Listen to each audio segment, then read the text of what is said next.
The vote took place at dawn, station time. Jack Morrison stood at the observation window in his quarters, watching the stars slowly rotate as Harmony Prime completed its endless orbit. He didn't know if this would be his last morning at the academy or the first day of something new. Kate Sullivan knocked and entered without waiting for permission. She carried 2 cups of coffee, synthesized by the station's food processors but close enough to Earth standard to be comforting. "Nervous?" she asked, handing him a cup. "Terrified," Jack admitted. "If they vote us out, it sets humanity back decades in galactic relations. If they vote us in, we have to prove we deserve to be here." Daniel Brooks joined them, looking like he hadn't slept. "Any word?" "Not yet. The council started deliberations an hour ago." They waited in silence, drinking their coffee and watching the stars. An hour passed. Then another. Finally, Jack's communication device chirped. It was Director Zelnoth, requesting their presence in the main assembly hall. The walk through the station felt longer than usual. Cadets watched them pass, their expressions unreadable across species barriers. Some nodded in what might have been respect. Others turned away. The assembly hall was full. Every cadet who could attend was present, along with all the instructors and the Galactic Council delegation. The humans were directed to seats near the front, separated from the others. Director Zelnoth stood at the center podium, his crystalline body bright with formal luminescence. "The Council has reached a decision regarding the human exchange program. Before we announce it, I want to address the cadets directly." He paused, gathering his thoughts. "You have witnessed something terrible. You have seen what warfare looks like when civilization breaks down, when protocols are abandoned, when survival becomes the only goal. Many of you were disturbed by what you saw. Some were frightened. This is appropriate. You should be disturbed. You should be frightened." The alien cadets shifted in their seats, uncertain where this was leading. "But I want you to consider something else. The humans who showed you that footage are not the humans who fought those wars. Commander Morrison, Lieutenant Sullivan, and Sergeant Brooks are modern officers who operate under the same civilized rules we follow. They respect surrender. They protect civilians. They seek diplomatic solutions before military ones. They are, by all measures, the kind of officers we train at this academy." Zelnoth's body brightened further. "The question before us was not whether humans are capable of terrible violence. That much is clear. The question was whether they have learned to control that capacity, whether they can be trusted as allies, whether their presence here makes us stronger or puts us at risk." He gestured toward the humans. "I have spoken with dozens of cadets over the past 3 days. I have heard your concerns and your questions, and I have been surprised by something.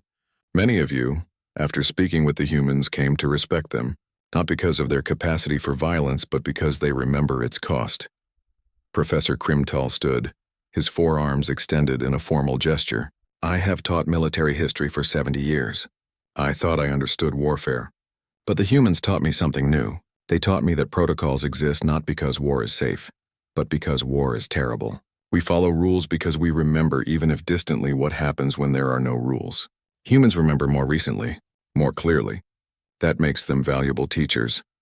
Silith stood among the Valorian cadets. Her crystalline voice carried through the hall. "I was frightened by what I saw. I am still frightened. But I spoke with Lieutenant Sullivan, and she helped me understand something. The footage we saw was not a threat. It was a warning. Humans showed us their worst moments because they never want to return to them. They shared their shame so we would understand the importance of the rules we follow." Zixthar rose from his seat, water suit gleaming. "I asked Commander Morrison what would make humans fight that way again. He said only an existential threat. Only the choice between extinction and total war. I believe him. And I believe that if such a threat ever comes to the galaxy, I want humans standing beside us, not against us." Other cadets stood. Not all of them, but enough. They spoke of the conversations they had with the human delegation. They talked about learning resilience, determination, and the will to survive against impossible odds. They acknowledged their fear but argued that fear could be a teacher if channeled correctly. Director Zelnoth waited until everyone who wished to speak had done so. Then he held up a datapad showing the Council's vote. "The Galactic Council has voted to continue the human exchange program. The margin was narrow and conditions have been attached. Humanity will remain under observation. Human officers will be evaluated more strictly than others. Any sign of instability or violation of protocols will result in immediate expulsion." Jack felt relief flood through him. Kate's hand found his, squeezing briefly. Daniel let out a breath he had been holding for hours. However, Zelnoth continued, the council has also made another decision. Beginning next term, all senior cadets will be required to attend a seminar on human military history, not to glorify warfare but to understand its true cost, to remember why our protocols exist, to ensure that we never become complacent in our peace. The hall erupted in discussion. Some cadets celebrated, others looked uncertain. But the decision was made. Humanity would stay.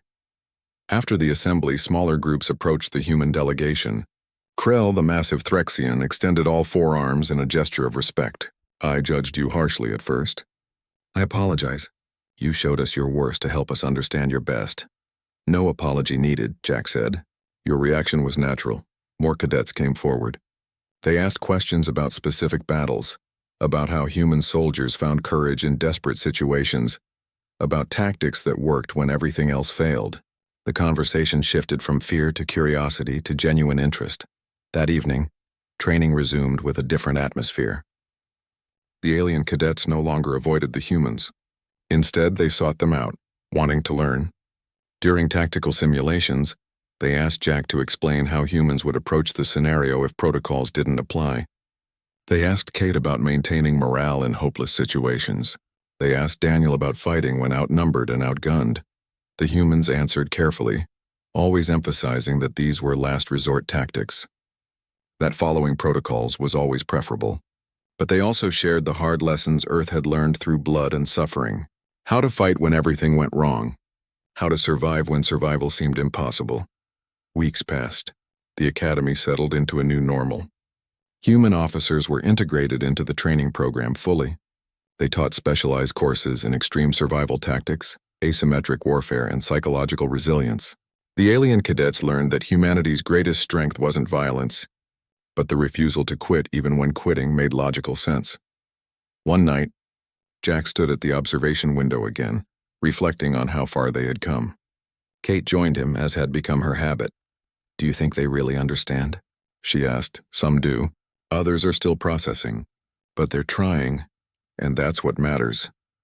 Zelnoth told me they're adding human case studies to the permanent curriculum. Future cadets will learn about Stalingrad, the Somme, all of it. Good, they should know. Not to inspire fear, but to inspire caution. To remember that peace is precious because war is terrible. Zixthar approached them, his water suit glowing softly in the dim light. Commanders, may I join you? Of course, Jack said. The young Kelhari stared out at the stars. I have been thinking about something you said, about how humans would fight for their allies the same way they fought for themselves. I want to understand that better. What do you want to know? Kate asked. In all those battles you showed us, humans were fighting other humans. Your own species. You destroyed yourselves over territory, resources, ideology. But now you say you would do the same to protect us. Why should we believe that? Jack considered the question. Because we learned something from all that destruction. We learned that the things we fought each other over weren't worth the cost. But there are things worth fighting for. Protecting the innocent, defending those who can't defend themselves, standing against extinction. Those things are worth any cost. Even millions of deaths? Even that if the alternative is worse. But here's what you need to understand. We don't want to pay that cost. We'll do everything possible to avoid it. Diplomacy, compromise, strategic withdrawal, anything that prevents total war. But if there's no other choice, if the protocols fail and survival is at stake, then yes, we'll fight with everything we have. Zixthar was quiet for a moment. I am still frightened by what humans are capable of. But I am also grateful. Because if something terrible comes to the galaxy, something that doesn't follow our rules, I know humanity will remember how to fight it. That's the best we can hope for, Kate said. That we never need to use what we learned from our worst moments. But if we do, we'll be ready. The Kelhari cadet left them alone. Jack and Kate continued watching the stars, thinking about the future. Somewhere out there was Earth, humanity's small, violent world that had somehow survived itself. And now humanity was among the stars, bringing both the memory of its wars and the hope for lasting peace. The academy fell into an uneasy quiet after the viewing. Alien cadets avoided the human delegation in corridors. Training sessions were awkward, with long silences and nervous glances. Several species requested separate quarters, wanting distance from the humans who had shown them such horrors. Jack Morrison spent 3 days writing reports to Earth Command, explaining the situation. The response was sympathetic but firm. The exchange program would continue unless the Galactic Council officially ended it. Humanity needed allies, and this was the path to building those alliances. On the 4th day, Director Zelnoth called an emergency meeting with Academy leadership. Jack, Kate, and Daniel were summoned to attend. They walked through empty corridors to the administration wing, aware of the stares from what few cadets they encountered. The conference room was circular, with seating arranged around a central holographic display. Already present were Professor Krimtal, 3 other senior instructors from different species, and a delegation from the Galactic Council itself. The council members wore formal robes that marked their high status. Zelnoth gestured for the humans to sit. His crystalline body still appeared dimmer than when they had first arrived. We have received over 100 formal complaints from cadets requesting that the human exchange program be terminated immediately. We understand, Jack said calmly. The footage was disturbing. One of the council members, a Kelhari elder, leaned forward in his water suit. It was barbaric. It demonstrated that humanity is fundamentally unsuited for service in a civilized galactic military force. Kate kept her voice level. With respect, the footage showed our past, not our present. Modern human forces operate under strict rules of engagement. But the capacity remains, Professor Krimtal interjected. His compound eyes reflected the room's lighting in fractured patterns. You admitted this yourselves. Humanity retains the ability to wage total war if circumstances demand it. Yes, Daniel said bluntly. We do. Just like every species retains genetic traits from their evolutionary past. The question is whether we control those traits or let them control us. A Valorian instructor spoke up, her crystalline form smaller than the director's but her voice carrying authority. The cadets are frightened.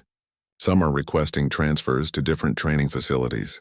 Others are considering leaving military service entirely. They cannot reconcile the humans they have met with the humans they saw in the footage. That is the point of this meeting, Zelnoth said. Commander Morrison, you claimed that showing the footage would build trust. Instead, it has generated fear and suspicion. The Academy Board is voting tomorrow on whether to expel humanity from the program.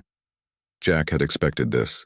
He had prepared for it, but hearing it stated so plainly still stung. May I speak freely? Please. Jack stood, meeting the eyes of each council member in turn. You invited humanity to this academy because you wanted to understand us. You read our files, studied our capabilities, and decided we were worth the risk, but you only saw the sanitized version. Test scores, equipment specifications, organizational charts. He activated his personal data pad and sent a file to the central display. It showed casualty statistics from galactic conflicts over the past 3 centuries. The numbers were tiny compared to human warfare. Your species have been at peace for generations. The protocols work because everyone follows them. Conflicts are short, casualties are minimal, and surrender is always an option. That is admirable. That is civilized. That is exactly how warfare should be conducted. Then why show us the alternative? The Kelhari elder demanded. Because the protocols only work when both sides agree to them, Kate said, standing beside Jack. What happens when you face an enemy that doesn't accept surrender? That doesn't follow the rules? That fights to exterminate rather than conquer? Such enemies do not exist in the civilized galaxy, the Valorian instructor said. Not yet, Daniel added. But the galaxy is large. There are species you haven't contacted yet, threats you haven't encountered, and when you do meet something that doesn't follow your rules, you'll need someone who remembers how to fight without them. Professor Krimtal's forearms gestured in agitation. You suggest we keep humanity in the program as insurance against a theoretical threat? I suggest you keep humanity in the program because we bring something valuable, Jack replied. Not just the capacity for violence, but the memory of its cost. We know what total war looks like. We know what it costs in lives, in resources, in the permanent scars it leaves on a civilization. That knowledge makes us more careful, not less. One of the council members, a species Jack didn't recognize, spoke for the first time. Its translated voice was raspy and ancient. You claim this memory of cost makes you careful. Yet you also claim you would wage such war again if necessary. These statements contradict each other. They don't, Kate said firmly. We would do it if survival demanded it. If the choice was between extinction and total war, we would choose total war. but we would hate every moment of it. We would mourn every casualty. We would carry that guilt for generations. That's what makes us different from a species that wages total war casually. The cadets don't see that distinction, Zelnoth said quietly. They see only the horror. Then let us talk to them, Jack proposed. Not as instructors to students, but as soldiers to soldiers. Let them ask questions. Let them voice their fears.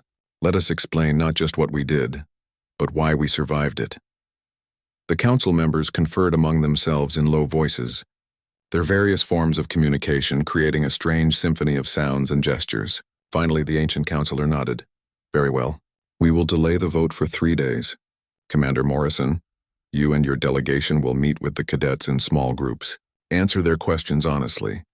If after 3 days the cadets still demand your removal, we will honor that request. The meeting adjourned. As the humans left, Professor Krimtal caught up with them in the corridor. I must tell you something, he said, his voice low. Many of the instructors support your presence here. We have become comfortable in our peace, perhaps too comfortable. But we cannot say so publicly. The council must see broad support from the cadets themselves. Understood, Jack said. Thank you. The first meeting was scheduled that evening. 20 cadets, all volunteers who were willing to at least listen. They gathered in a small classroom arranged in a circle. The humans sat among them, not at the front as instructors, but as equals.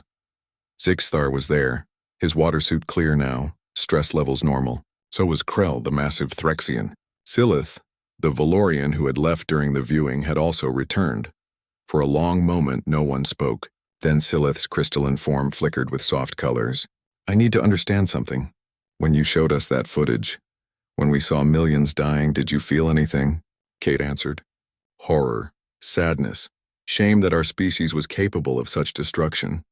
Every human who studies those wars feels the same way. Then why did humans continue fighting? Why not stop after the first 1,000,000 deaths? The first 100,000? Because stopping meant losing, Daniel replied. And losing meant consequences worse than the fighting. In World War II, one side was actively committing genocide. Surrender wasn't an option because surrender meant death anyway. Krell shifted his massive bulk. But surely some battles were not about survival. Some could have been abandoned without extinction. Jack nodded. You're right. Not every battle was necessary. Not every death served a purpose. Humans made mistakes, fought for bad reasons, wasted lives on pointless objectives. That's part of what we learned, part of why we changed. How did you change? A young Threxian cadet asked. How does a species go from those wars to the peaceful civilization you claim to be now? Slowly, Kate said. After the worst wars, we created international organizations dedicated to preventing future conflicts. We established rules of warfare even when we were fighting each other. We built communication networks so disputes could be resolved without bloodshed. We taught our children the cost of war so they would work harder for peace. But you still have armies, Silith pointed out. You still train for combat, because peace requires deterrence, Jack explained. Other nations won't attack if they know the cost will be too high. And now that we're among the stars, we maintain military forces for the same reason. Not because we want to fight, but because we want to prevent fights. Zixthar had been quiet, but now he spoke. Commander Morrison, you said humans would fight like that again if survival demanded it. What would constitute such a threat? Jack considered the question carefully. An enemy that refused all diplomatic contact, that rejected surrender from either side, that sought to exterminate rather than conquer. An existential threat to humanity or our allies where the only choices were fight or die. And you would fight for your allies? The Kelhari asked. Even at such terrible cost? Yes, because that's what allies do. They stand together when the rules break down. The meeting lasted 2 hours. The cadets asked difficult questions and the humans answered honestly. They didn't try to justify the worst parts of human history. They didn't claim moral superiority. They simply explained how their species had survived its own capacity for destruction. When the meeting ended, the cadets left quietly. Some looked thought. The main assembly hall filled slowly the next morning. Word had spread through the academy that the humans were going to present their military history. Some cadets came out of curiosity. Others came because attendance was mandatory. All of them came expecting to see something similar to their own sanitized versions of warfare. They had no idea what was coming. Jack Morrison stood at the front of the hall, watching as over 200 cadets from 12 different species found their seats. Director Zelnoth sat in the front row, his crystalline body reflecting the soft lighting. Professor Krimtal sat beside him, all forearms folded in what might have been nervousness. Kate Sullivan finished setting up the holographic projector. She had spent half the night selecting footage, choosing examples that would illustrate human warfare without being gratuitously graphic. It had been a difficult balance. How do you show the reality of war without traumatizing people who had never seen real violence? Daniel Brooks stood near the exit, watching the alien cadets with careful attention. He had suggested having medical personnel on standby. Jack had agreed. When everyone was seated, Jack stepped forward. The room fell silent. "Thank you for coming," he began, his voice calm and measured. "Director Zelnoth asked us to provide context for human military history. What you're about to see is unedited footage from actual human conflicts. Some of it is disturbing. If at any point you need to leave, please do so. No one will judge you." Zixthar raised a tentacle-like appendage. "Commander, how old is this footage?" "The conflicts we'll show you took place between 80 and 200 years ago. They're history for us now, but they shaped who we became." Sileth's crystalline form flickered. "If they are history, why show them?" "Because you asked how humans fight," Kate said from her position by the projector. "This is how we fought before we learned better ways. We want you to understand where we came from." Jack nodded to Kate. The lights dimmed. The holographic display activated, filling the center of the hall with a three-dimensional battlefield. The footage began with the Battle of Stalingrad, winter of 1942. The alien cadets leaned forward, expecting something similar to the Battle of Kelmar Station they had studied in class. Clean ships exchanging fire at distance, minimal casualties, quick resolution. Instead, they saw ruins. A city destroyed by artillery fire, buildings reduced to skeletal frameworks, snow falling on rubble and corpses. Human soldiers dressed in inadequate uniforms against the freezing cold, moving through the wreckage. The footage showed close-quarters combat, room by room, building by building. The Valorian cadets shifted uncomfortably. This wasn't warfare. This was mutual destruction of infrastructure and life. Where were the protocols? Where was the honor? The footage continued. A human soldier fell, shot by an unseen enemy. His companions didn't stop. They kept advancing, stepping over his body. Another fell, then another. Still they pressed forward. "They are not retreating," Krell said loudly, his translator struggling with the emotion in his voice. "Why are they not retreating?" "Because retreating meant losing the city," Jack replied. "And losing the city might have meant losing the war." "Then surrender," a Kelhari cadet shouted. "Accept defeat with honor." "Neither side would accept surrender," Kate said quietly. "This battle lasted 5 months, nearly 2 million casualties. Neither side quit. The number hung in the air like poison. 2 million in a single battle." The alien cadets sat frozen, unable to comprehend what they were hearing. Sileth stood up abruptly. Her crystalline body was flickering rapidly, a sign of severe distress. She walked quickly toward the exit. 2 other Valorian cadets followed her. Jack paused the footage. "Should we continue?" Director Zelnoth's voice was strained. "They need to see. If this is humanity's truth, they need to understand it." The footage resumed. Jack moved to the next selection. The Battle of the Somme, 1916. The hologram showed thousands of human soldiers climbing out of trenches and advancing across open ground toward enemy positions. Machine gun fire cut through their ranks like a scythe through wheat. Men fell by the hundreds, but the advance continued. Those behind stepped over the dead and kept moving, wave after wave, knowing they would likely die, but following orders because the mission demanded it. "Stop," Professor Krimtal said, his voice barely a whisper. "Please stop." But Jack shook his head. "You need to see all of it. The first day of this battle saw 60,000 casualties. The offensive continued for 4 more months. A Threxian cadet made a sound like breaking glass and rushed from the hall. Others followed. The remaining cadets sat in horrified silence, unable to look away from the carnage displayed before them. Kate advanced to the next file. The Pacific Theater, Island Warfare. The footage showed humans fighting in jungles, in caves over terrain that offered no advantage to either side. Both sides fought with desperate ferocity, knowing that surrender was not an option. The hologram showed a human soldier, badly wounded, still firing his weapon. It showed defenders fighting from caves, refusing to yield even when defeat was certain. It showed the cost of every yard of ground gained. Zixthar remained in his seat, but his water suit was fogging with stress. His gills worked rapidly, processing oxygen faster than normal.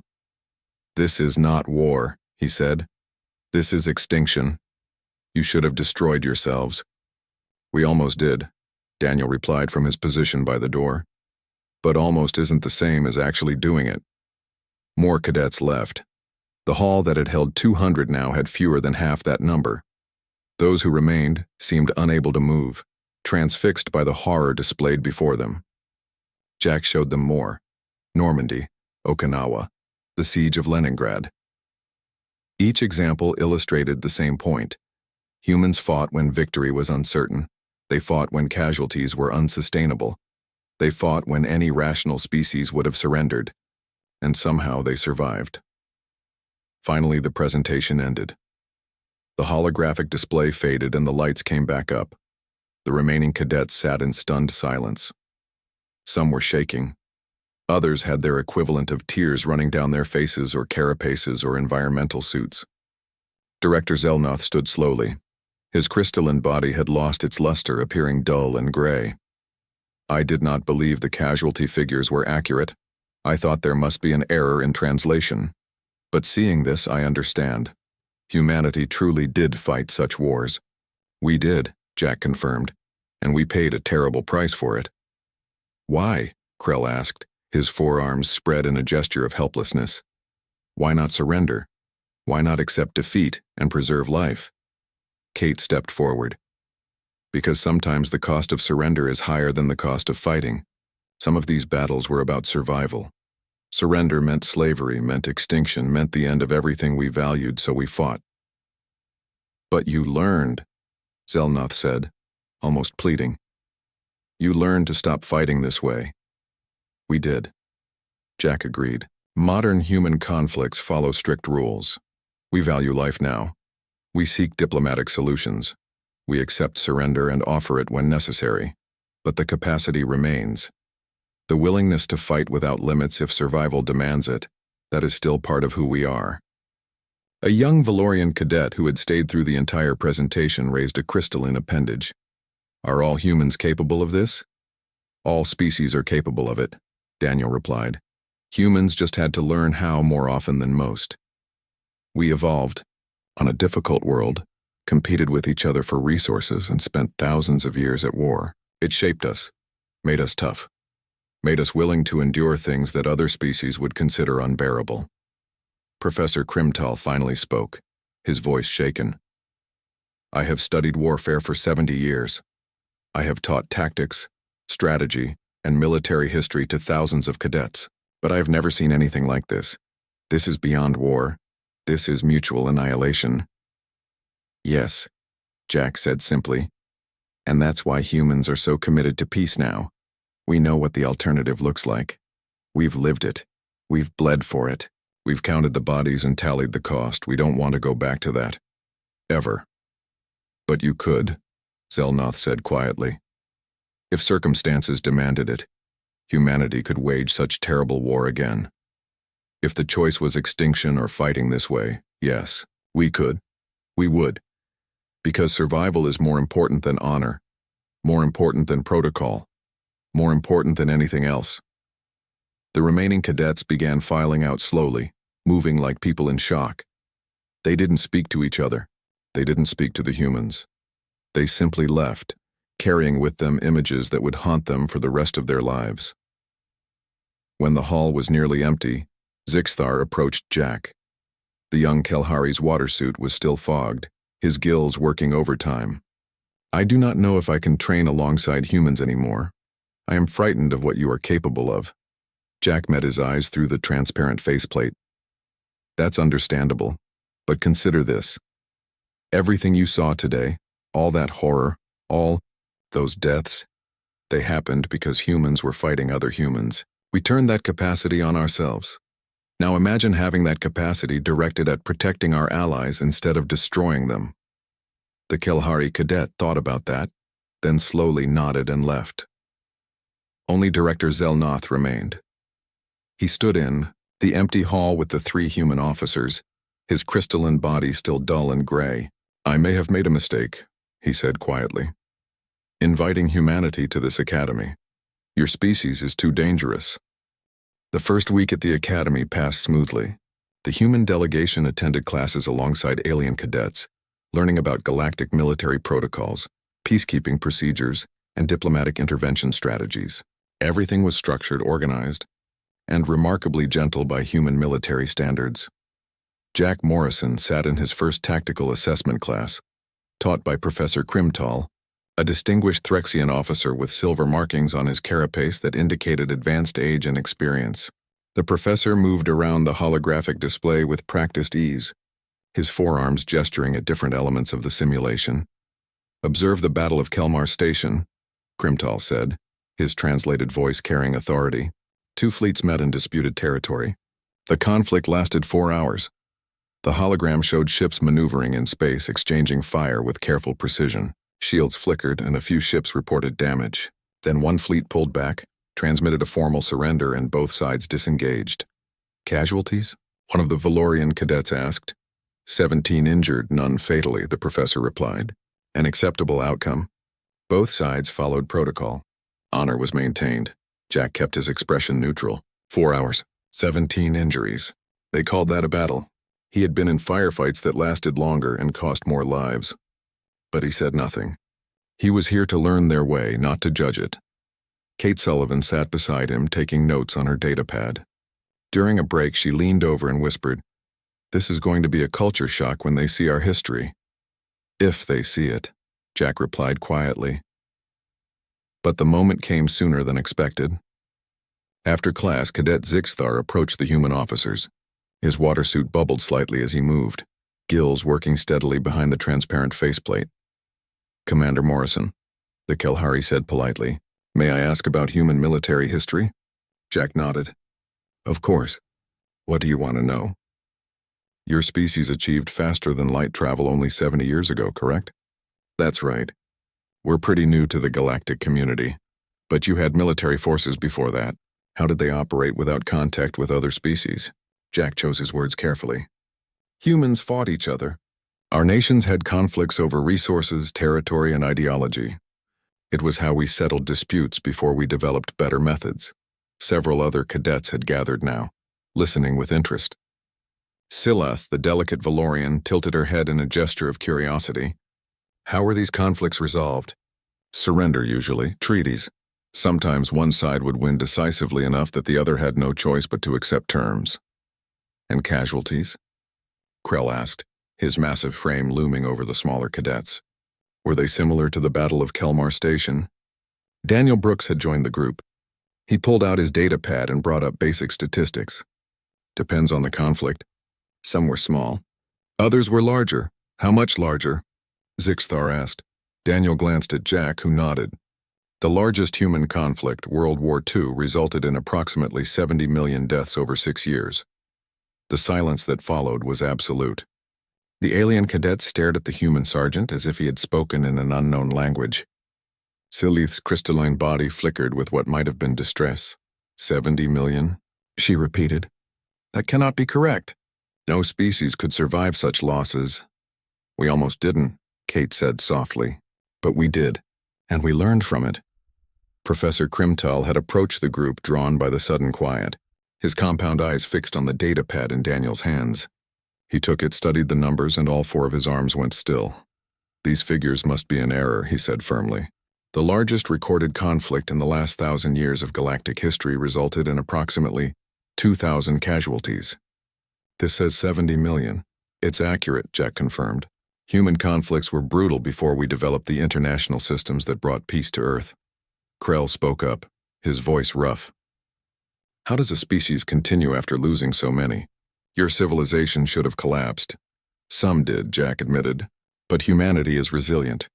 We rebuild, we adapt, we survive.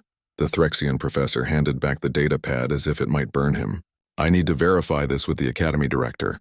If true, this changes our understanding of human capability. He left quickly and the cadets dispersed slowly, throwing worried glances back at the human delegation. Only Zixtar remained, his large eyes studying Jack through his water-filled helmet.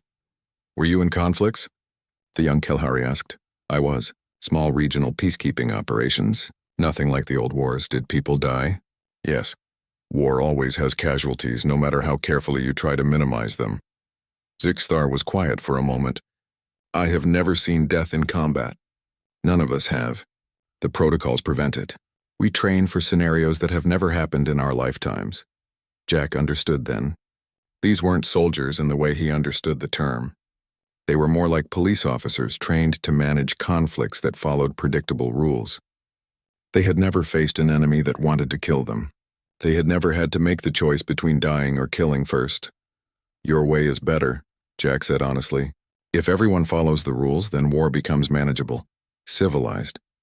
But you should understand that humans came from a different place. We had to learn those rules the hard way. That evening, Director Zelnoth summoned the human delegation to his office. The crystalline director stood by a large window overlooking the stars, his body dim with what might have been anger or concern. I have reviewed your historical data, he said without preamble. Professor Krimtal brought me the casualty figures from what you call World War II. I verified them through multiple sources. They are accurate. Yes, sir, Jack replied. How is this possible? How does a species engage in such mutual destruction and continue to exist? Kate stepped forward. Because we had to. The alternative was subjugation or extinction, so we fought with everything we had. We paid a terrible price, but we survived. You call 70 million deaths survival? Zelnoth's voice rose slightly. That is genocide. That is barbarism. It was, Jack agreed. That's why we don't fight that way anymore. Modern human conflicts follow strict rules of engagement. We protect civilians. We accept surrender. We've learned to be civilized. But the capacity remains, the director said, turning to face them. The ability to wage such terrible war still exists within your species. Yes, Daniel said bluntly. It does. We hope we never need it again. But if we did, if survival demanded it, humans would do what was necessary. Zelnoth was silent for a long moment. Several cadets have filed complaints. They are frightened of training alongside humans. They believe your species is too dangerous, too unstable. With respect, sir, Kate said carefully. Danger and instability are not the same thing. Humans are dangerous when we need to be, but we are not unstable. We control that capacity. We use it only when there is no other choice. How can I convince frightened cadets of that? Jack considered the question. Show them the truth, all of it. Not just the numbers, but the reality of what human warfare was like. Let them see what we survived. Then let them decide if they can trust us. You want me to show them footage of your wars? Yes, sir. Unedited historical records. Let them understand what humanity was capable of, and what we chose to become instead. Zelnoth's body flickered through several colors, a sign of deep thought in his species. This could backfire. It might frighten them more. It might, Jack admitted. But respect built on ignorance is fragile. If they're going to be our allies, they need to know who we really are. The director finally nodded. Very well. I will arrange a viewing. But Commander Morrison, if this goes badly, the human exchange program may end before it truly begins. Understood, sir. They left the director's office in silence. As they walked back to their quarters, Daniel finally spoke. You think this is a good idea? Showing them Stalingrad? The Somme? Iwo Jima? I think it's the only idea, Jack replied. They need to see what we come from. Otherwise, they'll always wonder if we might revert to it. Kate looked troubled. What if they can't handle it? What if they see us as monsters? Then maybe we are, Jack said quietly. Or maybe we're something they need to understand. Because the galaxy has been at peace for a long time. But peace doesn't last forever. And when it breaks, they need to know that humanity remembers how to fight when the rules stop working. They reached their quarters and separated for the night, but none of them slept well. Tomorrow they would show the alien cadets what humanity was capable of, and there was no predicting how they would react. The transport ship dropped out of faster-than-light travel with a gentle shudder. Commander Jack Morrison stood at the observation window, watching as Harmony Prime Station came into view. The massive structure hung in space like a silver wheel, slowly rotating around its central hub. This would be home for the next 6 months. Lieutenant Kate Sullivan joined him at the window. She carried a data pad filled with briefing materials about the other species they would meet. Her blonde hair was pulled back in a tight regulation bun, and her green eyes studied the station with professional interest. "First time humans have been invited to the Interstellar Military Academy," she said quietly. "No pressure, right?" Jack smiled at that. He was a tall man with graying hair at his temples, the kind of officer who had spent 20 years earning his rank through actual field experience. "We just need to show them we can play nice with others." Behind them, Sergeant Daniel Brooks checked their equipment one final time. He was younger than both officers, built like someone who spent serious time in the gym with dark hair and sharp eyes that missed nothing. "Think they know what they're getting into inviting us?" "They read our files," Kate said. "They know Earth's history." "Reading about it and understanding it are two different things," Daniel replied. The docking process took 30 minutes. When the airlock finally cycled open, they were greeted by a delegation of 3 aliens. The leader was tall and crystalline, his body made of some translucent material that caught the light and scattered it in rainbow patterns. He wore what appeared to be a uniform, though it was more like colored light projected onto his surface. "Welcome to Harmony Prime," the crystal being said. His voice came from a small device on his chest, translating his native language into perfect English. "I am Academy Director Zelnoth of the Valorian people. We are honored to host humanity's first military exchange." Jack stepped forward and offered his hand. The director looked at it for a moment, then carefully extended his own crystalline appendage. The handshake was brief and awkward, but well-meaning. "The honor is ours," Jack said. "We're looking forward to learning from you." The other 2 aliens introduced themselves. One was a Threxian, shorter than a human but with 4 arms and large compound eyes that reflected everything in fractured images. The other was a Kelhari, an aquatic species that wore a full environmental suit filled with greenish water. Through the transparent faceplate, Jack could see gills and large, intelligent eyes. They were given a tour of the facility. Harmony Prime was enormous, housing over 5,000 cadets from 12 different species. The architecture was strange to human eyes, with curved walls and soft lighting that seemed to come from everywhere and nowhere. There were no sharp corners, no harsh angles. Everything felt designed to promote peace and calm. "Our academy has trained officers for the Galactic Council for over 300 years, Zelnoth explained as they walked through the main corridor. Other cadets stopped to stare at the humans, curiosity evident even across species barriers. "We focus on peacekeeping operations, diplomatic solutions, and minimal force doctrine." Kate exchanged a quick glance with Jack. Minimal force doctrine. That was going to be interesting. They were shown to their quarters, which had been specially modified for human needs. Earth standard gravity, oxygen mix, and temperature. Someone had done their homework. The rooms were comfortable, almost luxurious by military standards. That evening, they attended a welcome ceremony in the main assembly hall. The room was massive, with seating arranged in a circular pattern around a central stage. Cadets from all 12 species filled the space, their various forms creating a bizarre tapestry of galactic diversity. Director Zelnoth spoke first, his translated voice carrying through the hall. He talked about the importance of unity, about how the Galactic Council had brought peace to thousands of worlds. He spoke of honor and restraint, of civilized warfare where conflicts were resolved with minimal casualties. "We fight only when we must," he said, his crystalline body glowing brighter with emotion. "And when we fight, we do so with honor. We accept surrender. We protect civilians. We follow the ancient protocols that separate us from barbarism." The alien cadets nodded in agreement. This was what they had been taught since birth. War was a last resort, and even then it followed strict rules. Surrender was always accepted. Civilians were never targeted. Conflicts ended when one side acknowledged defeat. Jack listened carefully. He understood what they were saying, and he respected it. These rules made sense for species that had known each other for centuries, that shared common values and mutual respect. But he also knew something they didn't. He knew what happened when those rules broke down. After the ceremony, the human delegation was introduced to several cadets who would be in their training unit. There was Zixthar, the young Kelhari who moved with fluid grace inside his water suit. Sileth, a female Valorian whose crystalline form was smaller and more delicate than the director's. Krell, a massive Threxian with scarred carapace that spoke of some past conflict. They were friendly, eager to meet the humans. They asked questions about Earth, about human culture, about what it was like to be such a young species reaching for the stars. "How long has your world been unified?"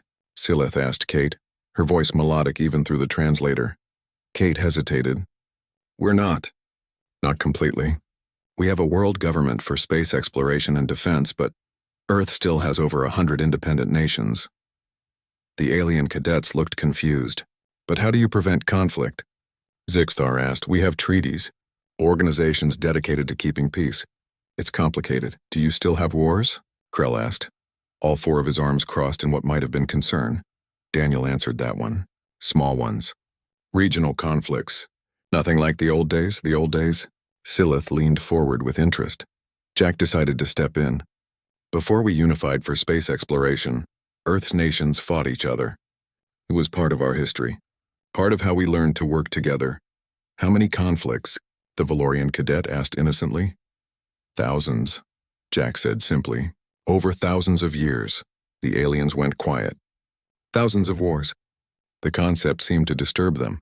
In their experience, conflicts were rare, brief, and resolved quickly through the established protocols. "But you learned," Zelnoth said, joining the group. "You evolved past such primitive behavior. That is why you are here, to show that humanity has earned its place among civilized species." Jack nodded slowly. "We learned. The question is whether we learned the right lessons." That night, alone in his quarters, Jack pulled up files on his personal datapad. They were historical records, carefully curated by Earth's military historians. Videos, images, casualty reports from humanity's bloody past. He had a feeling he would need them soon. Kate stopped by his room before lights out. "You thinking what I'm thinking?" she asked. "That these cadets have never seen real war? They've seen their version of war. Neat, orderly, civilized." Jack nodded. "They don't know what happens when civilization breaks down." "Should we tell them?" "I think we're going to have to. Better they learn here than in the field." Kate left, and Jack continued reviewing the files. Stalingrad, the Somme, Iwo Jima. Hundreds of battles where humans fought with everything they had, where surrender wasn't an option, where victory meant survival and defeat meant extinction. The Galactic Council wanted to see if humans could follow their rules. But Jack wondered if they understood what humans brought to the table. Not just the ability to fight with restraint, but the capacity to fight without it. The willingness to do whatever it took when everything else failed. He closed the files and looked out his window at the stars. Somewhere out there was Earth, humanity's small blue marble, a world that had almost destroyed itself and somehow survived. He hoped these alien cadets were ready to understand what that meant, because ready or not, they were about to find out.